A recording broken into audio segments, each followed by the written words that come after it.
Bonjour à tous, dans la vidéo d'aujourd'hui, nous allons voir comment nous pouvons analyser ce que nous faisons à l'entraînement en réinvestissant des connaissances scientifiques, théoriques, physiologiques. Et pour ce faire, nous allons prendre comme exemple les différents types de fibres musculaires.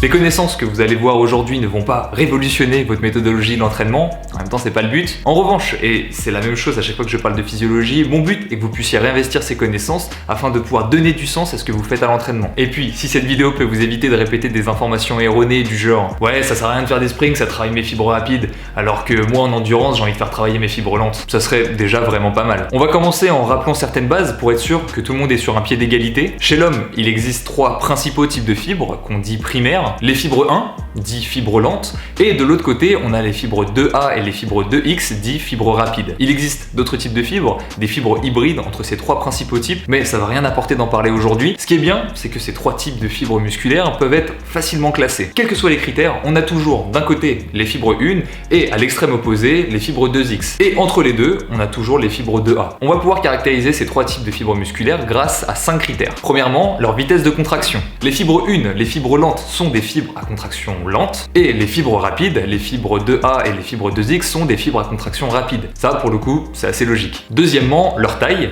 Les fibres 1 sont en général plus fines que les fibres 2A et les fibres 2X, simplement parce qu'elles ont un plus faible potentiel de croissance, contrairement aux deux autres. Troisièmement, les filières énergétiques qu'elles utilisent. Les fibres 1 ont un fort potentiel aérobie, elles ont besoin d'oxygène pour pouvoir créer de l'énergie. Les fibres 2X, elles, sont à l'opposé, très spécialisées dans la production d'énergie de manière anaérobie. Elles sont très peu efficaces dans le transport et l'utilisation de l'oxygène. Les fibres 2A, comme d'habitude, elles sont à mi-chemin, à l'aise avec les deux. Et en fonction de notre entraînement, eh bien, elles vont développer plus ou moins leur efficacité anaérobie et aérobie. Quatrièmement, leur débit d'énergie, qui est en lien avec le point d'avant. On a dit que les fibres 2A et les fibres 2X avaient un fort potentiel anaérobie, et la création d'énergie de manière anaérobie est extrêmement rapide, voire même dans certains cas instantanée, ce qui permet, en plus d'une contraction rapide, de pouvoir avoir un énorme débit d'énergie. Contrairement aux fibres 1, qui, en plus d'une contraction lente, ont un débit d'énergie plus lent aussi, simplement parce que la filière aérobie a une cinétique beaucoup plus lente. Cinquième et dernier point, leur fatigabilité. Cette fatigabilité s'explique d'un point de vue mécanique et d'un point de vue énergétique. Les fibres 1 sont très peu fatigables. Pour vous donner une ordre d'échelle, on parle vraiment de plusieurs heures, voire plusieurs dizaines d'heures, alors que les fibres 2X, elles, sont extrêmement fatigables, on parle plutôt de l'ordre de quelques secondes.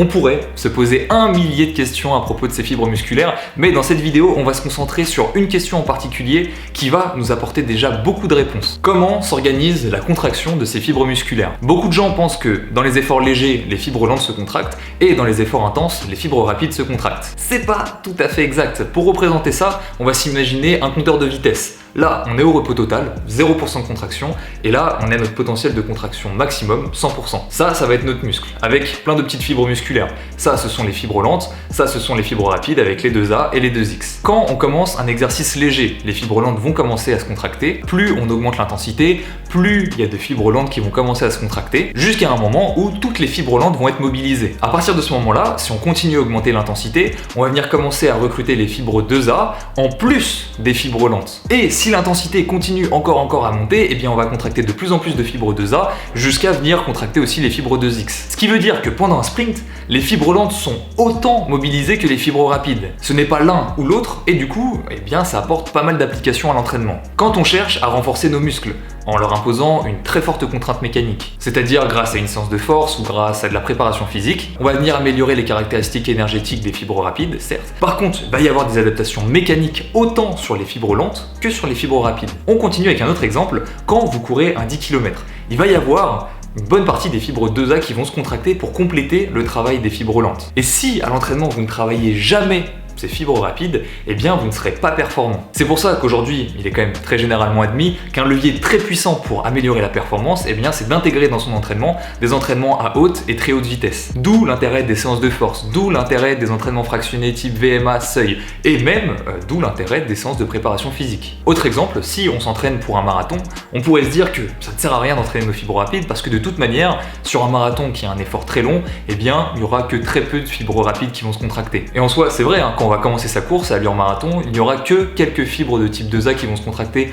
en plus des fibres lentes. Cependant, ce que j'ai dit, c'est que les fibres rapides sont fatigable au cours d'une course longue, type marathon, mais ça vaut aussi dans les autres sports genre le vélo ou la natation. Les quelques fibres rapides qui se contractent vont vite se fatiguer, donc toutes les fibres rapides vont venir se relier pour venir répartir la fatigue entre toutes ces fibres. Puis au bout de quelques heures, on n'oublie pas qu'un marathon c'est long, eh bien elles vont finir par être toutes un peu fatiguées. Et à partir de ce moment-là, quand elles sont toutes un peu fatiguées, eh bien pour conserver le même niveau de force, donc conserver la même vitesse, eh bien va falloir en contracter un peu plus. Je donne des chiffres au hasard, mais peut-être qu'au début du marathon, on contractait peut-être une centaine de fibres rapides en parallèle des fibres lentes. Et au fur et à mesure du temps, eh ben on va commencer à en contracter 150 en simultané pour conserver la vitesse, et puis 200, et puis 250. Ça permet de comprendre deux choses. Déjà, ça permet de comprendre pourquoi la fatigue commence à devenir exponentielle à partir d'un moment, et ça permet aussi de comprendre pourquoi à la fin d'un marathon, eh ben c'est compliqué de se concentrer. Comme le système nerveux travaille de plus en plus pour pouvoir contracter de plus en plus de fibres afin de conserver la même vitesse, le système nerveux lui aussi, il va commencer à fatiguer et ça se traduit par une baisse de la concentration. J'avais d'ailleurs parlé dans mon débrief de la difficulté à se concentrer à la fin de mon marathon,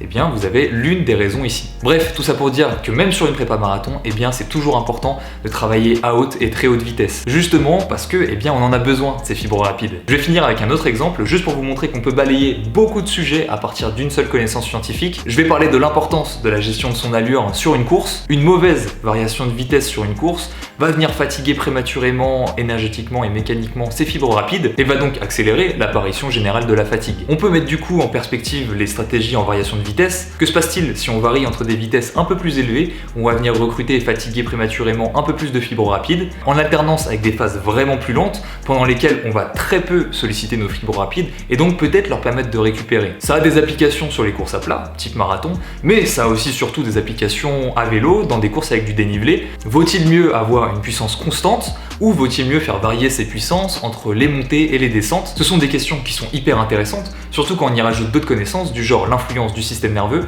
l'influence de l'utilisation du lactate, en vélo l'influence de l'aérodynamisme, l'influence du parcours. Ça ouvre beaucoup de pistes de réflexion sur lesquelles après on peut venir travailler. Voilà, je vais conclure cette vidéo en disant simplement qu'on ne peut pas envisager la performance en endurance sans développer conjointement le développement des fibres lentes avec le développement des fibres rapides. Je pense que de toute manière, vous faites déjà tous du travail fractionné. Cette vidéo vous a juste conforté dans le fait que vous avez bien raison de le faire. Et puis, comme ça, la prochaine fois que vous entendrez que ça sert à rien de faire des sprints, ça travaille les fibres rapides, eh bien, vous saurez quoi répondre. Le sujet de la typologie musculaire est très vaste. Là, on n'a répondu qu'à une question, mais on aurait pu aussi digresser sur la génétique, sur comment se différencient les fibres en fibres rapides ou fibres lentes, quelle incidence ça a sur la performance. Bref, des sujets de vidéo, peut-être qu'on abordera un jour si ça vous intéresse. De temps en temps, une petite vidéo un peu plus scientifique que les autres, on peut se faire plaisir. Voilà, en attendant le prochain épisode, entraînez-vous bien, continuez à cultiver vos connaissances, c'est très important. À la prochaine.